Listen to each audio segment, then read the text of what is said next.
Hello and welcome to Conversations with Nurit. I am Nurit, and my guest today is the fabulous. I blanked out. That's the effect you have. I know why. This is very interesting. Her name, I'll get to that in a minute. Her name is Georgie Johnson. And it's funny because oh, this is too much. The first experience I've heard of yours is the story that you tell when you were 2 years old. Right. And about your name, that you kept repeating the name and you couldn't identify with your name. Yeah. And this has never happened to me in an interview that I blanked out.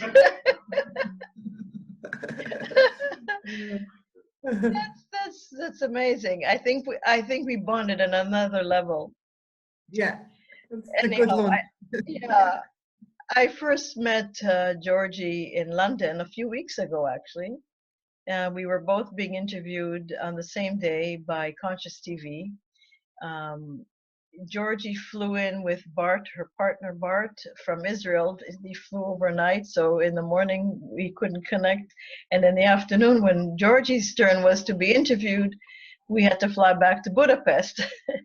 So Georgie's actually speaking to us today from Israel, and I am here in Budapest. And the amazing thing that happened is that even though we didn't connect in London very much, I saw Georgie's interview with Renata McNay from Conscious TV afterwards, and I just fell in love with you. You really touched a deep spot in me, and that's why I was very interested in speaking with you today. Yeah. So welcome. Sorry for the very long introduction, but that's sometimes what happens. Yeah. So Georgie is a spiritual teacher, a speaker, and an author. She wrote the book I Am Here, which hopefully we'll hear about more in a moment. But first of all, I heard there's a lot about your life in Renata's interview, and I would highly encourage people to watch that because it's a fabulous interview. You can just go on Conscious TV and watch it. I want to talk to you more about what you teach. Yeah. So if you can give us some nuggets about what you teach. Yeah. Well, we are kind of in a middle way position, in the sense that from the Renata's interview, you see that Bart was actually the one that kind of brought me back to life in a way, and how the conscious awakening wasn't helping with the trauma and emotional difficulty, and which is actually energy. And so Bart has been for 2 or 3 decades a healer, an energy healer. And so when you look at spirituality, you have these two quite different worlds. It's almost like the difference between fine art and chemistry. Mm-hmm. One is the energy healing, the Reiki, and the working with energy, and trying to repair a sense of self, so that people can begin to function with more happiness and relaxation and fulfillment, and to feel a good sense of self-esteem. Self-esteem is so important. Absolutely, yes. So that's on one side. And on the other side, my initial background, as a child, I was in this school of which taught a kind of bourgeois version of Vedanta, Advaita. Oh. That's the other school, which is to get rid of the person, to not rate yourself at all, and to disentangle, disidentify. And both are really, really important schools of life. Yes. But both have problems. They need each other. Yes. The Vedanta school, people have these big awakenings, but then it's really, they come into the same traumatic energy patterns and emotional difficulties, or depression, or subtle attitudes or states. They start to move in everyday life. Mm-hmm. And often what that sets up is just a whole new kind of spiritual ego based on then their awakening, which doesn't necessarily have any kindness or care or compassion in it, because they can't be stuff inside themselves, and they have to, and especially when they've been awakened, they have to be, they have to be perfect then, right? They can't be angry, they can't be sad, they can't be depressed, and so that they begin to mask stuff, and masking is part of ego. Absolutely. At the same time, on the other side, with the Reiki lot and the energy healing lot, people can really go through the depth of healing their traumas and all of this, and get totally stuck because they're not awake. They're not. And then you've got another kind of ego happening because they too think they're enlightened. Yeah, they to compete, and so to bring the two together, at least, I don't judge what's been in historically, what's been in India and what's been in the beautiful healing traditions of the West. But to bring the two together right now in the kind of crisis of the individual sense of self, the Western individual, not the Eastern one, and the critical level of anxiety and fear and depression, and the breakdown of religion as giving any kind of real direction of where to move forward is important. So this is what we're trying to do. And so we're kind of forging the way in a way. But it's a bit tricky because on the one hand, you give somebody their sense of self back, and then you say, that's not you. Don't identify. So it's quite an art. It's very, as you know, my husband and I both teach this too, and it's so hard to find the right words, and even when you find the right words or the right self or whatever, it has to change because it soon becomes a concept and it gets bastardized, and but I feel what you're doing is very important, and I want to bring out one of the sentences that you said when Renata interviewed you was such a I feel it's so important. You said, there is no freedom which excludes anything, certainly not the body.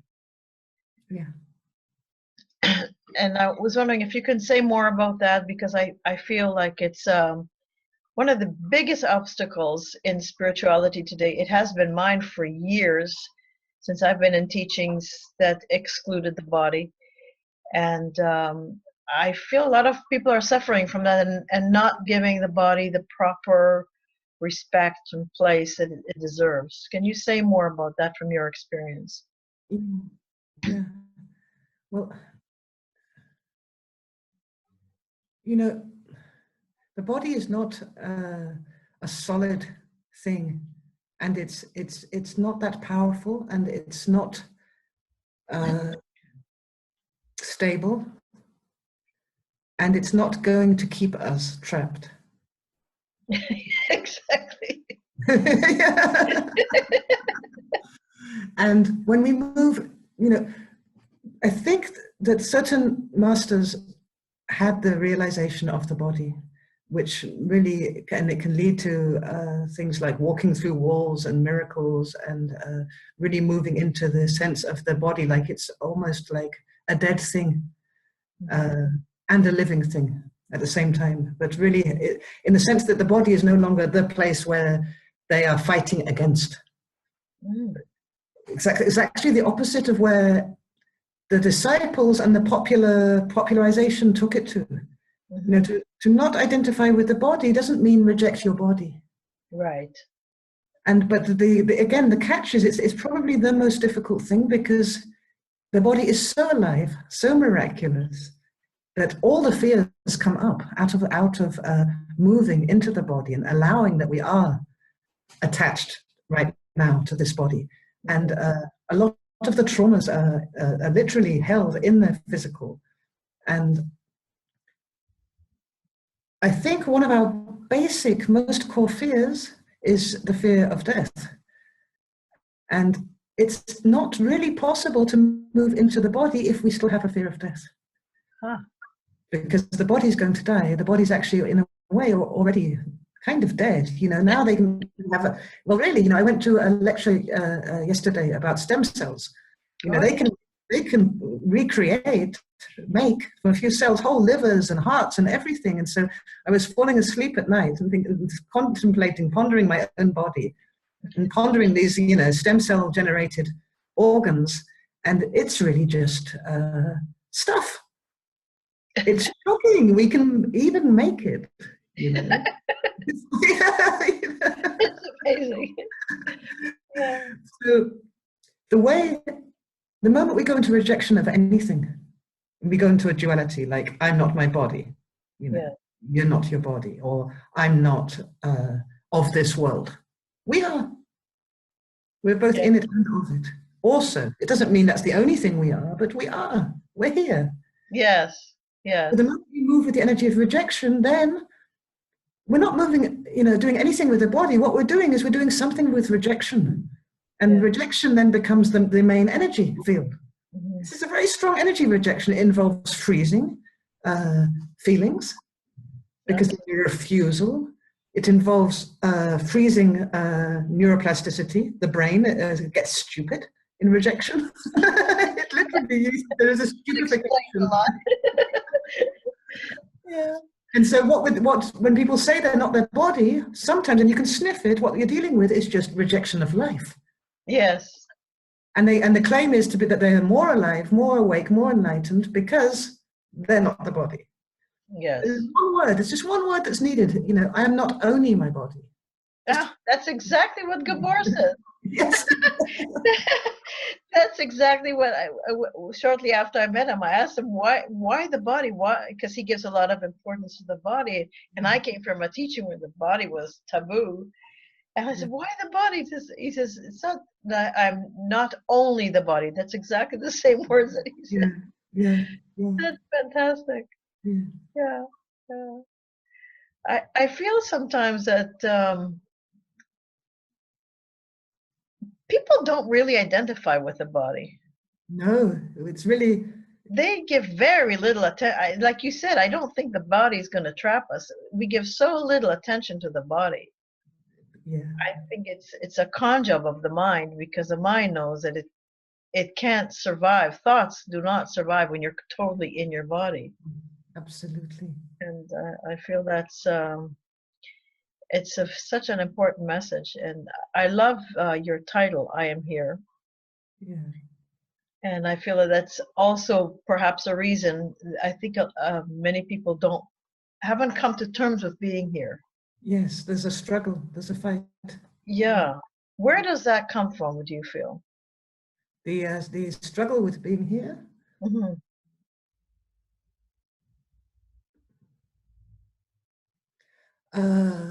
Early, in part of, it's actually collective. Really? We are born into a field of rejection and condemnation, and unspoken, but it plays out already energetically, I believe, inside the womb. We feel the stress hormone mother in connection with the environment. We hear voices around. We feel that our little fetus bodies get infused with stress. We move in total unity with the mother. Then this is, we're born, and that's our first kind of mental view of here. Yeah. Welcome to being colic, and then teething, and then spankings.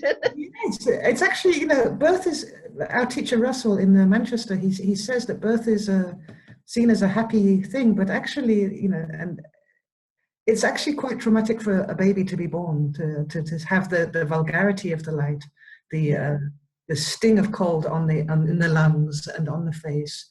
Mm-hmm. And then there's a split from the mother. Yes. Split is often, especially in the West, it's there because of social fears. Again, it's rejection. It's about rejection because the doctor says, because the mother-in-law says, because the book says. There's a kind of a new kind of awkward bond. Even at best, it has an awkwardness. Yes. And that's rejection again. Yes. Somewhere within this growth of this baby into a little child, there is still the awareness of freedom. And so we have the choice. I don't want to be here. But of course we want to be here. it's, I think, one of the collective thoughts at the root of mind. I think people build empires based on this root, simple thought, I don't want to be here. Yes. They do all kinds of stuff, you know.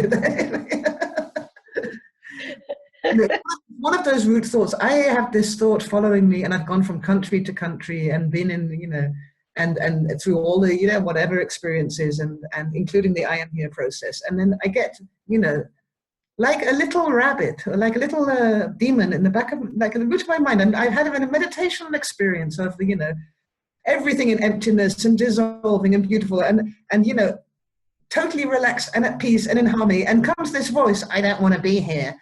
You know, and it's, I don't even believe in this voice anymore. But it's so at the root of thought. Yes. So the root of we have a few slogans like that. Another one is nobody likes me. Mm. Nobody likes me. We do so much to be liked. Even when we don't believe there's a me and we don't believe there's an other, still the brain is kind of programmed with this fear of rejection. Nobody likes me. And if it doesn't say nobody likes me, it will say nobody likes you, as if somebody's talking to you. That's all the philosophies and all the empires and all of the things that we do with our brains. At the root of the intellect are these little messages that lead to discontent. Mm-hmm.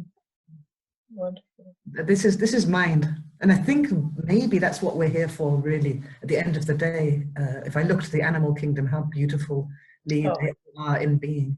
And we seem to be here, part of our purpose, to take part in the evolution of mind from those either or patterns and those core root afflictions, like about the belief in rejection, the belief in separation, in order to evolve it to something more evolved, less disastrous. I'm doing a really crap job at it right now, but I know.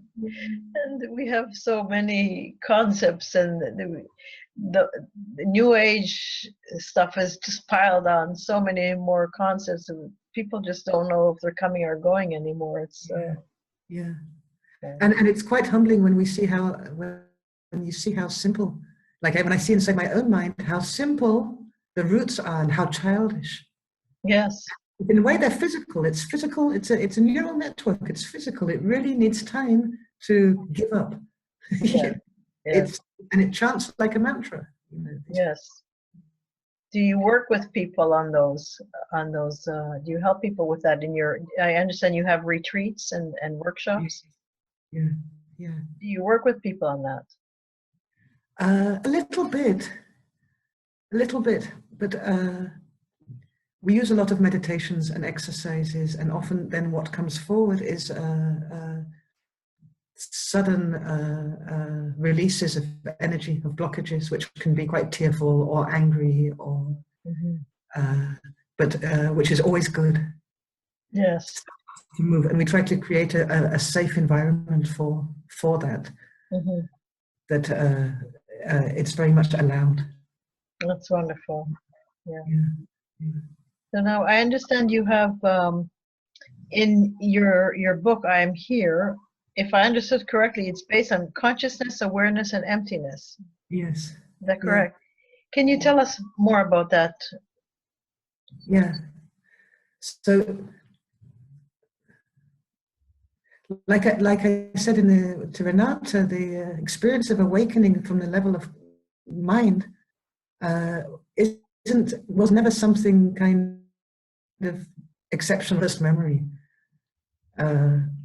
And also when I was in this Advaita Vedanta school as a teenager, evening school, that was very much practicing the present moment and the now and the movement beyond mind and all of this. And after studying with Bart, which really brought me back from the nervous breakdown and from a kind of a mental place that awakening itself, at least what I would call awakening, couldn't help, brought me into being. I kind of understood that there were two layers And classically, that would be head and heart. You know, to say it really simply, we spin between our head and our heart. We have a feeling and we have to start to compulsively think because we don't want to feel the feeling, or we dictate what feelings we should have, and we try and kind of reorganize what we are feeling to something which we should be feeling. And this whole conflict between head and heart, which is one of the deepest, you know, if a man is happily married and believes that he should be married for life, and he falls in love with somebody else, he's got a conflict between head and heart. You know, for example, it's not easy. Yes. And so, and really more, I moved back to the awakening examination of consciousness, and then I began pondering what's missing in this awakening, which, in the power of the now, for example, which isn't setting people free and didn't set me free. And then I realized it really comes down to feeling. It's really feeling. It's about agreeing to feel the feelings, and that which feels a feeling, really feels a feeling, not from the head but from the heart, is really another aspect to that which disidentifies and can get free of thought, or which thinks or doesn't think, but from the mind, it's really a different aspect. Yes. And so what I saw was, I saw the I am. So the I is the I which has to identify. Yeah. So the I am a soldier, I am a sailor, I am good, I am bad, I am okay, I'm not okay. All of this binary mind is to do with identification. At the same time, the am is much more to do with what I am, the substance of how I feel myself to be, to do with being. Because am is being. It's the same word in English, from am to being. Yes. To be. So the I am, I got, and then the obvious fall was into the here, like the third layer, which is the body. Mm-hmm. So that led to this process of perceiving through the bones of the body and dealing with a lot of the deep, repressed, unconscious, traumatic remnants which were there in the body in a way, including the fear of death and the fear of abandonment and of betrayal. A lot of buried core fears kind of coming forward out of the emptiness, as if to say, I'm more real than you. Right. I'm not empty, you know, like really like almost threatening. And this process seemed to be, and life very much cooperated with the process in terms of things that were happening at that time. But that seemed to be such a complete liberation. And it's not like it's from one, there's one above the other. It's all three at once in every moment in a way. But there really do seem to be three layers, both from like head, heart to body, like vertically, and also this way, backwards. Yes. The first the conscious contact with the body, to awareness, the feeling, sentient substance, to the emptiness, which is the movement behind even any kind of feeling or thought identification, like out of person. You know, even in being, we can kind of disidentify from the mind and let the feelings be and move back into the source. And still there's an atmosphere of something uniquely individual. There's still an atmosphere of being. There's still subtle feeling forms. And the emptiness is, in a way, sets that free as well. It really being by not needing to try and hold it. Yes. Yeah. Mm-hmm. And of course, the reason we don't stay in being for long is partly because the fears of the body, like mortality and survival, which is, this isn't something we ever get totally free of, but we can get it more in proportion. Yes. And so it's partly because those fears are triggered, because being expands and sinks into the body. The fears come forward, and then we have to do something. Publish a post, go on Facebook, inspire some other people, save some, awaken all over, you know, because we still haven't got the discipline to really totally let go. It's that space where it really doesn't matter. Yeah. And that doesn't mean, again, it's like the freedom. It doesn't mean that nothing happens then, because actually what happens then is life begins to kind of play of it. You know, it's, Yes. Yeah. Things flow much better. yeah, with such an intelligence and such a in some ways it's somehow like watching a show that life is putting on, and it's amazing. Yeah. Next, and it doesn't matter if the content is bad or good, it's just so ingenious how it moves. Yeah. Mm. How do you find that people respond to this?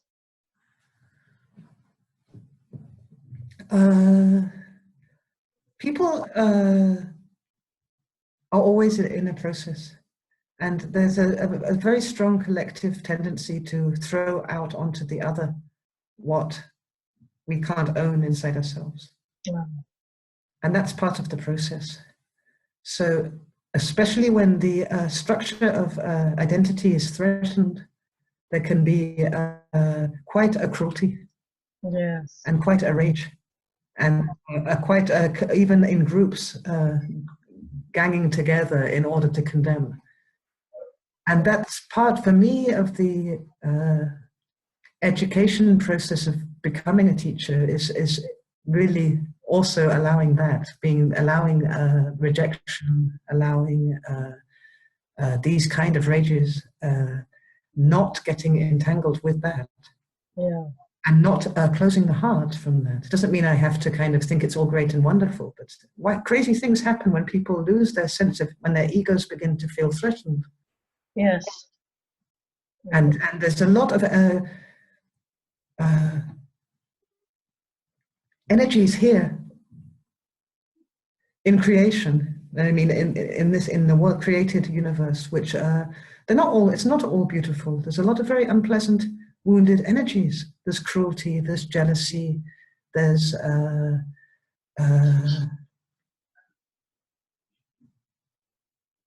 really wishing bad. Yes. Also in the collective field. Yes. Yes. And it's a mistake to ignore it, but it's also a mistake to be too attracted towards it. Yes. That's where you kind of, for me at least, I moved to this thing of trusting life, because life brings what is needed now. Exactly. You can't heal all the suffering in the world, and you can't be okay for everybody or anybody. In the end, people really, to the gut, have their own process. And they are the authority of themselves, and they will be responsible for their universe. And we can help where it's possible, but we can't, there's no point going into a conflict with anyone. Of course. Mm-hmm. And a lot of others are very, very excited about the teaching, really, really moving. And those are people who often fell into a kind of emptiness by life, by virtue of life. Yeah. To that kind of no hope position where they just let everything go, or because really horrible things happen, and they're really ready. They're really ready for that voice, which isn't trying to sell them some kind of trip, some kind of promise, some kind of spirituality, but not trying to sell them anything but what totally feels real to them. Yes. Yes. You know, one of the ways that we really move into emptiness is by totally allowing the inner cynic to be cynical to the end. Check every moment of experience. Don't believe anything. Yeah. This is a great way. It's like Martin in Conscious TV. This is really a legitimate way to awakening and more. That's right. You know, why should we believe anything that we haven't experienced ourselves? Right. Yes, absolutely. Absolutely. Everything else is hearsay. It really is. And yeah. Absolutely. And it's not black and white. I was thinking about your story a little bit. You know, it's because we are not separate. So when you meet somebody who's in a certain place, you are also them in a way. Yes. And you see that, you feel all your cells start resonating with this possibility. But when it comes to that core layer of our basic fears, and they're pretty much all the same: fear of rejection, fear of death, fear of sexuality, and all of the stuff that comes out of that, shame and all these horrors. fear of insanity. Only we can deal with those fears. No other teacher, nobody else, no school, no way, no nothing is going to be there in the next second when we're in the moment of our death. Yes. We are, totally 100% responsible. Mm-hmm. And when we realize that, we become much more responsible also for each other. Yes. But it's not a controlling responsibility. It's not an authority thing. It's just we can honor where it's at, the kind of hardcore of being here physically. Absolutely. Yeah. How do you find that being a teacher and having to teach people, how has that affected your own process? It definitely affects it.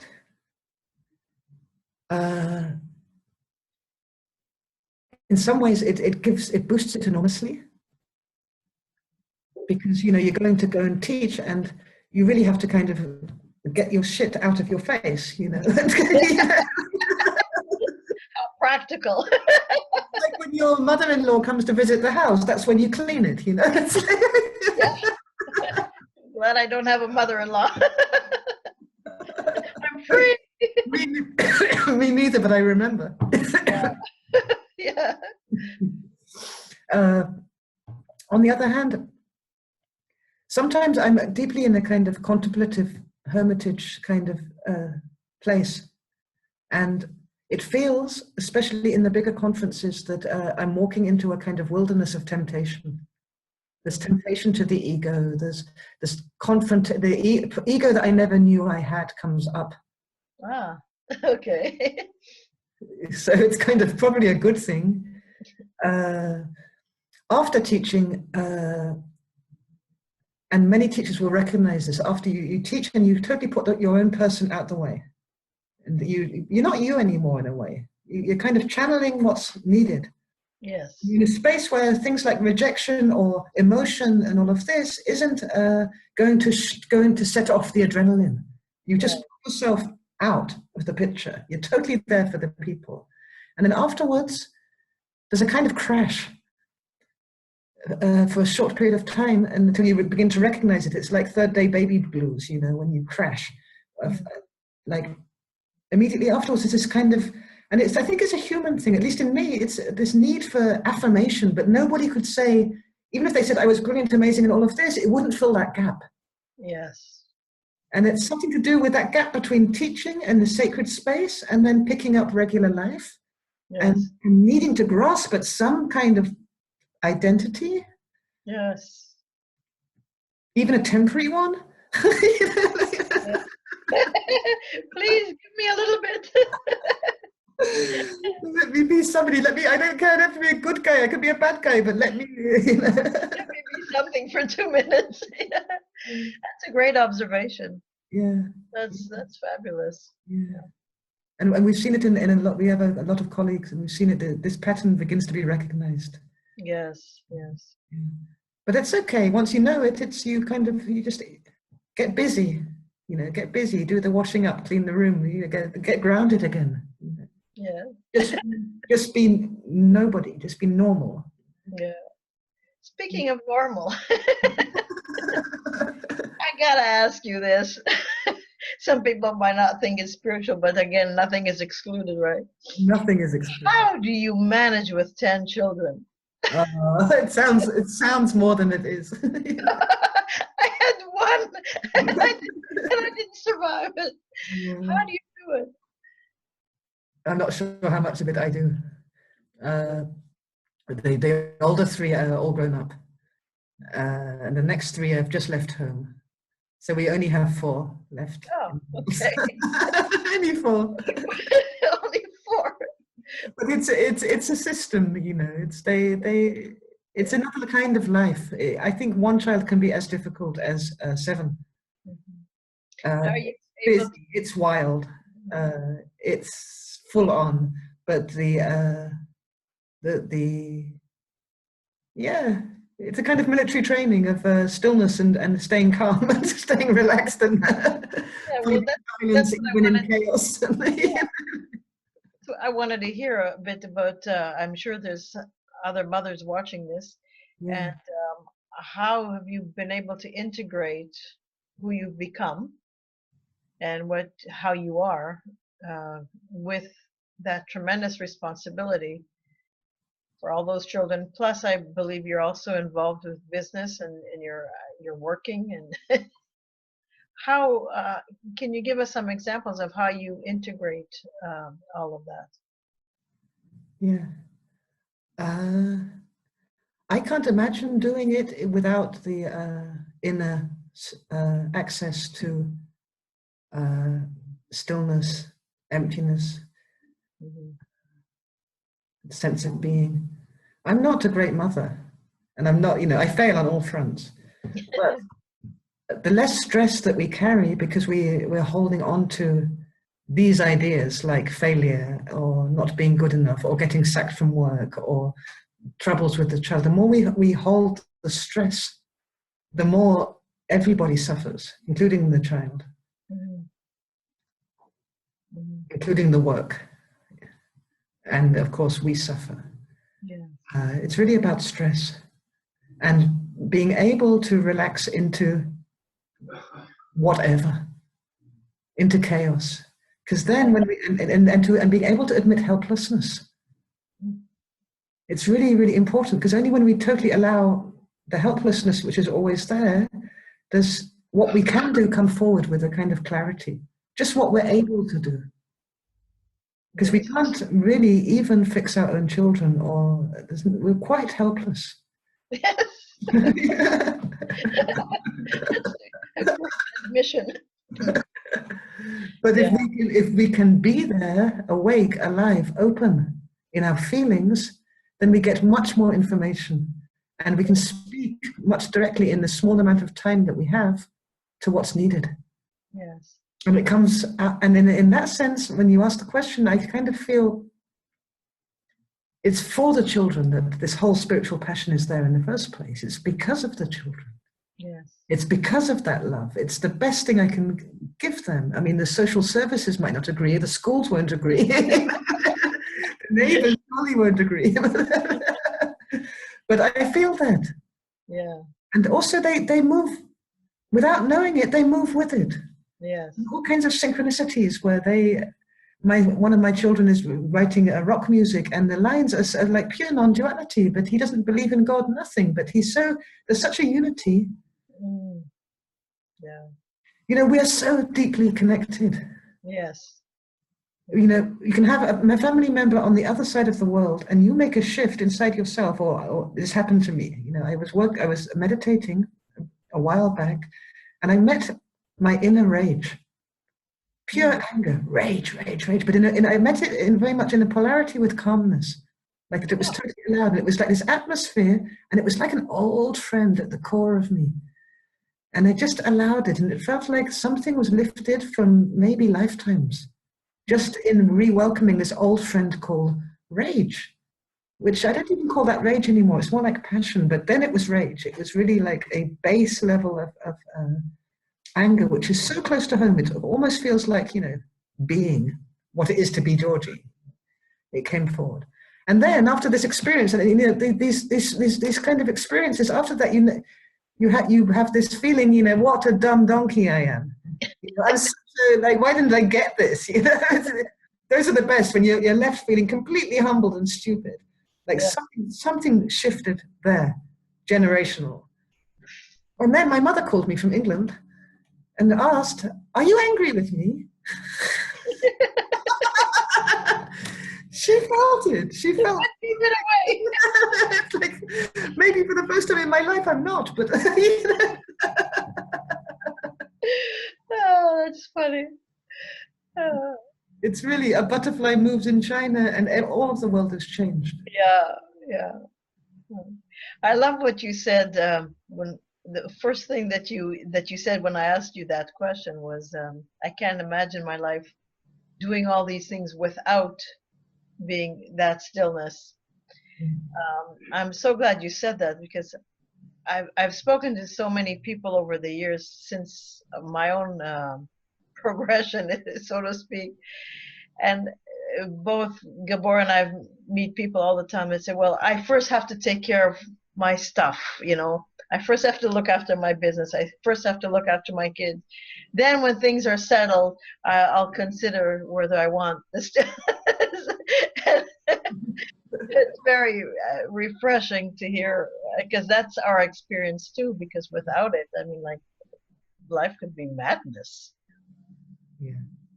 And it's the greatest, you know, we think that first we have to take care of our survival issues. Yeah. Actually, our greatest safety. Actually, what? Our greatest safety. Safety. To be able to move back into stillness, into Yes. a source beyond the immediate concerns, brings us practically to a much safer place in the world. Yes. Than trying to survive. Absolutely. Trying to take care, trying to fix, there is no, that kind of safety doesn't exist. Oh, I know. I know. What's the old, that stillness, that the silence is the only thing that's a constant. Everything changes. How can you rely on anything else? Yes, exactly. Yeah. But it's funny how we try to make the passing constant. Yeah. Yeah. You know, to me, it always feels like it's an innate desire to go home. Yeah.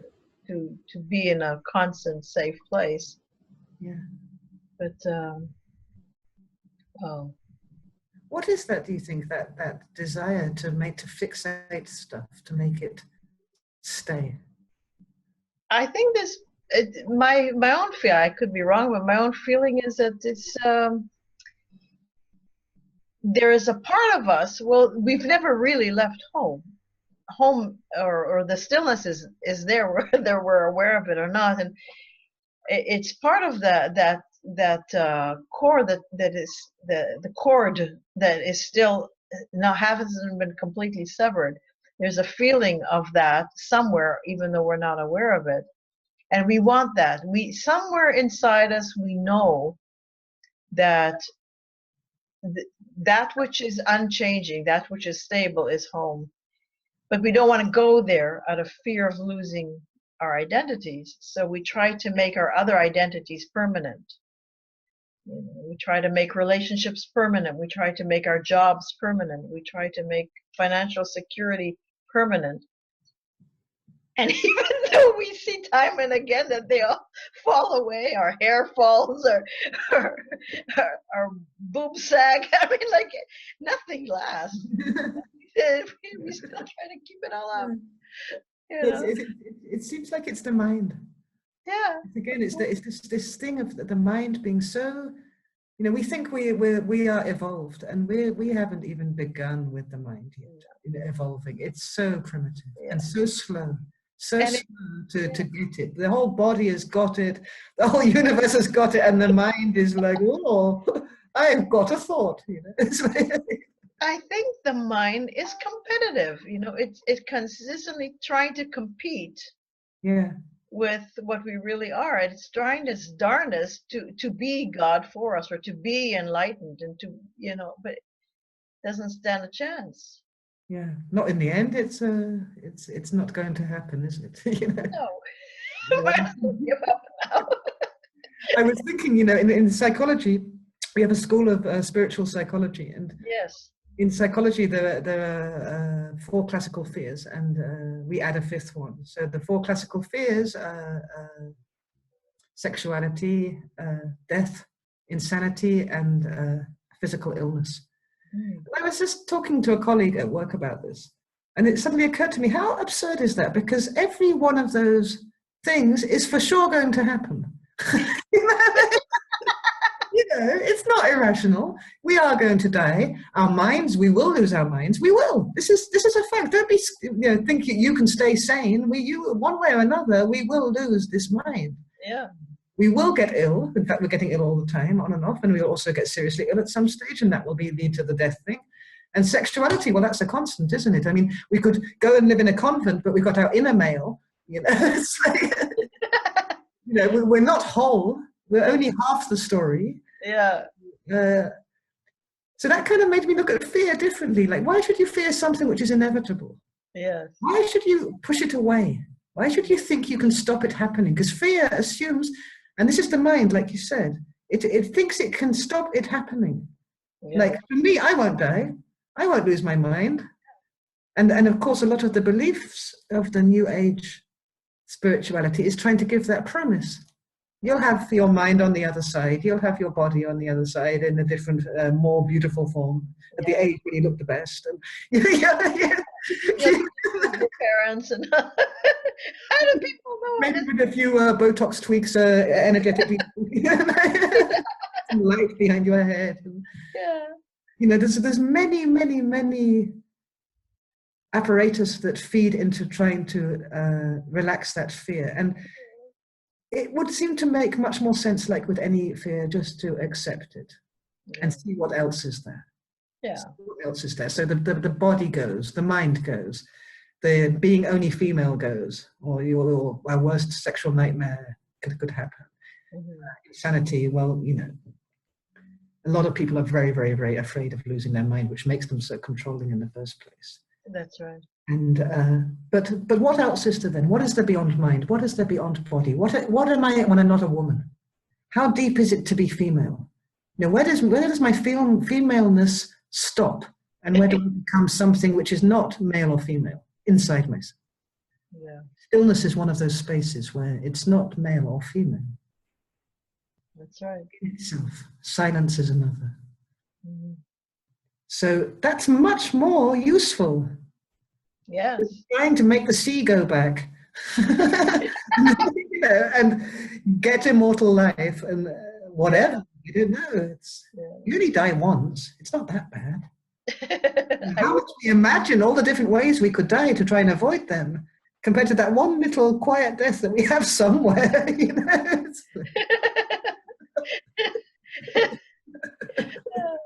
It's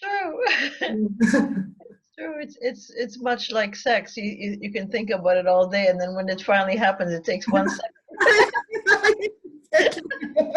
Same principle. The mind likes to elaborate and expand and expand. And of course, like the sex and death, both of them have a gift there, because what that says is that there is something very, very, very awakening and beautiful in knowing that you could die tomorrow. When people know that they are fatally ill, to a certain stage, that when there's no hope left, they start to live. They really come alive. They awaken. That's absolutely right.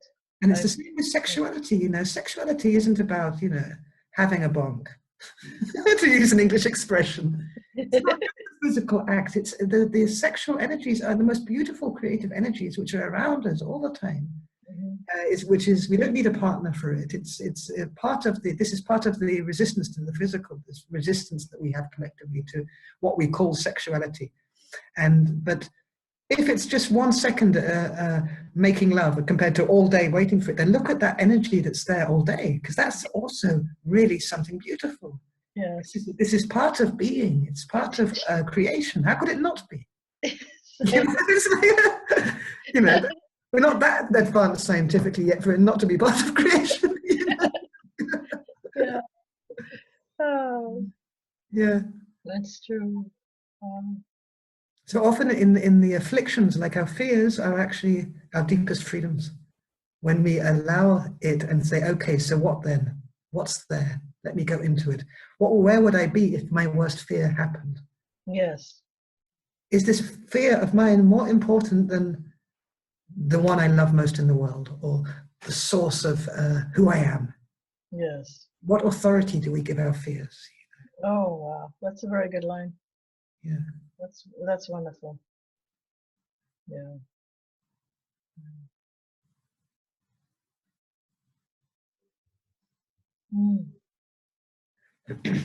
But it's not easy when we get caught very, very caught, and often this can be on the edge of an awakening, when we get very, very caught in fear of the fear. Yes. This kind of anxiety, and when we feel that we're losing our mind, it's not easy, but sometimes that's what's needed to realize that we're not the mind. Absolutely. That our fear in the end, we can imagine all the worst case scenarios in the world, but even one of them, it would be not as bad as the million that we imagine. Right. We can change the movie. We can also put our attention in the here and now, and in the beauty, in the trees, in the life. Mm-hmm. It's everywhere. Absolutely. We're addicted to bad stuff. Yeah. It's a bad habit. To put it lightly. Yeah. At the same time, sometimes I've spoken to several, teachers that they're awakening. They give a lot of credit to them being in a situation where their mind couldn't cope anymore with it. Some suffering, where there was depression or being in a terrible situation, losing a family member, being imprisoned, or what have you, where the mind could no longer control the situation, the environment, anything. And it brought them to that breaking point where they had to go beyond the mind. They had to wake up from that. And, in spirituality, most people would think, oh no, it's the peace. It's a nice lovey-dovey situation that's going to do it for me. And I think it's wonderful. I love what you talked about with Renata about your process, about the suffering that you went through, how it pushed you to be where you are today. It's beautiful. It still does. Yeah. If I'm fall into entanglement, life beats the shit out of me. I know, me too. You can't get away with anything anymore.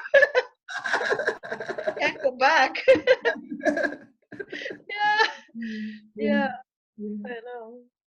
Yeah, which is good, because who wants to go back, There is no way back. No. This is how we know that it's that we're going somewhere.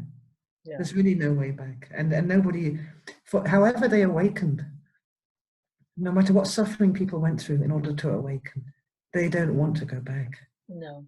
Who would want to go back there? Maybe they didn't know they were unhappy when they were asleep, but so-called asleep.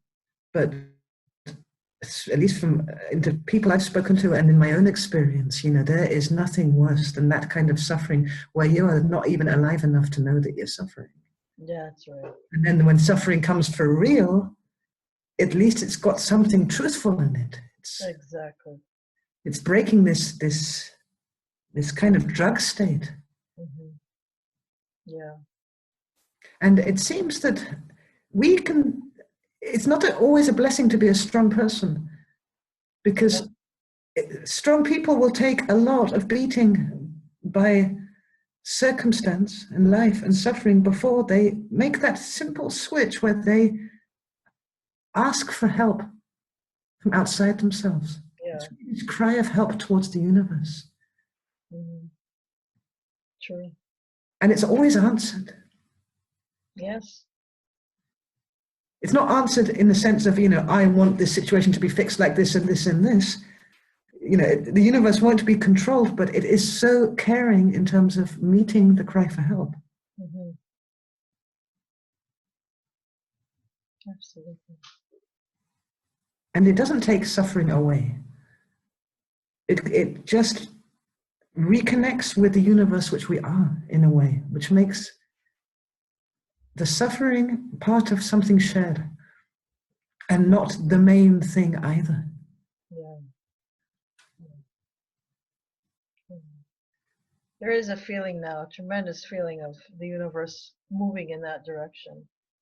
It doesn't give a shit how much people suffer. It just wants us back home. And I think that's probably why the mind is rebelling so much. Trying to do whatever it can to to compete with that. But Yeah. ultimately, that's my feeling. Yeah. I'm not sure if maybe, I'm not sure if the universe changed, if it wasn't always like this. But collectively, humanity, 7 billion people on the planet, each one thinking they are special. Each one. What a perspective. We're talking about collective crisis of individuality. Yes. To find purpose, to find meaning, to be able to support a sense of me first, me first, me first, I must have, better and worse. It's really a whole load of rubbish. There's a limit to how much, even with our hardly evolved minds, we can buy this secondhand garbage. Yes. It's gone past its sell-by date. The scope is too great. The refugees are moving like an exodus across the world. We have all the knowledge possible on the internet. We don't even need teachers and universities and stuff. We can just open Google. We can talk to everybody. Quantum physics is just telling us with one breakthrough after another that they know nothing. Like what we thought we knew, then we now no longer know. We're just unknowing. It's busy. Religion has completely failed, but it was only ever a kind of boys' club thing where they had some women in the garden.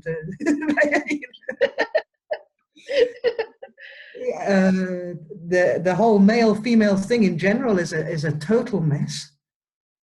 Total. Yeah. In terms of identity, which is great. But that means that the female aspect is coming forward very, very strongly in men and women. Yes. In terms of receiving and allowing and accepting, because there's a colossal imbalance. That's right. Our civilization is addicted to creativity, but they don't want destruction, as if anywhere in life they don't go hand in hand, creation and destruction. For every cell in the body, it's a harmony of creation and destruction. But the whole Western world is create, and at the same time, they're under the planet, they're ripping it to pieces. That's right. Destroying in all directions, and this is repressed out of the conscious mind, which is creating such a rage. So we don't have much choice now other than to take individual responsibility and go all the way to the heart of individuality, where we come to a kind of realization of unity, that we're not separate, that we're not special, but we are the whole lot with a universe. This is where what we find, if we really allow the individuality, rather than just going halfway and then going to the local shopping mall to buy some stuff. It's like so that's the process. This is what I think Krishnamurti saw it coming, and I think it's really playing out big time now. Yeah. And we are seeing all over the place. And it's like Leonard Cohen says, there's a crack in everything. That's where the light gets in. So people are literally cracking up. Cultures are cracking up. National identities are cracking up. Countries are cracking up. Religions are cracked. So there's a lot of light coming in. So teachers and awakenings are happening all over the place, which is brilliant. Yes. If Martin can do it, everybody can do it. It's no longer the priest in the dress that the male priest in the dress. Yeah. It has a lot to say about spirituality and about the source of who we are. Yeah. For the sake of the audience, just give a few sentences about Martin that we've been referring to. Is a wonderful guy. I hope he's watching. He and his wife were also in London when we were being interviewed, and their story is amazing. Martin's wife started to get into spirituality, and Martin was so opposed to it. And he was so worried that his wife would leave him because of that, because of their differences in their interest, that he pursued so many paths just to negate them. He investigated this teaching, that teaching, just in order to invalidate them, to prove to her that it's garbage. And then he got to the ultimate one, where it's this exercise where you take any thought that you have, and like a fish, you throw the thought into the aquarium. And he thought, my God, what a load of rubbish. It's going to be the worst yet. Let's try this one out then. And he started to do it. And he fell, woof, into the deepest silence. He totally woke up, and it's like he became this incredible presence to the point where his wife said, "Hey, how come you got it and I didn't?" And then they ask, you can see the video on Conscious TV, it will be up soon. But they asked his wife, you know, what she thought about it. And she said, well, I didn't believe him at first. And then he explained it. And then I said, oh, no, not my Martin. An awakened person has to be up on the stage. Not my Martin. He's not one. For the longest time, she didn't believe anything he said. But all of a sudden, she realized that it was real. It wasn't a wind-up. She was learning. Oh, my God. So beautiful. Yeah. So you've got the way of the cynic. Like he checked all the way everything to prove it was wrong to the end, and he cynicized himself all the way into a woman. It's really a very, very pure way to go. I know. If anyone watching this doesn't believe anything we're saying, then go all the way. Really check it out all the way to yourself, to every belief, every thought. What do you know is true? What do you really check? Be cynical everywhere. Don't just say, oh, this is a load of rubbish, and go and play golf. That's not believing. That's not believing. That's not cynicism at all. That's repression. Yes. Yeah. The golf was only good for a couple of years.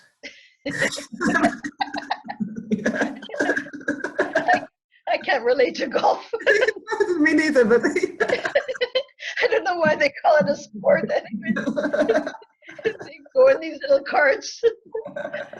Supreme control. Yeah. Oh, wow. I think Ian and Renata did a fabulous job bringing us together, you know, with Martin and you and Bart and Gabor and I. It was a brilliant combination. Yeah.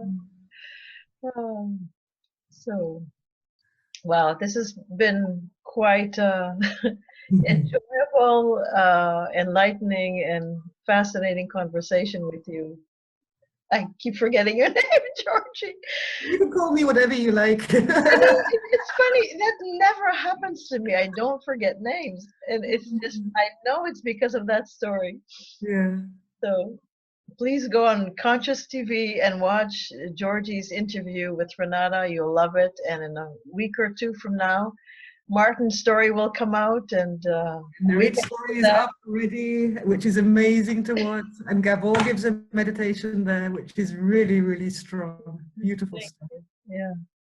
So watch Conscious TV. That's exactly. And go to Georgie's website.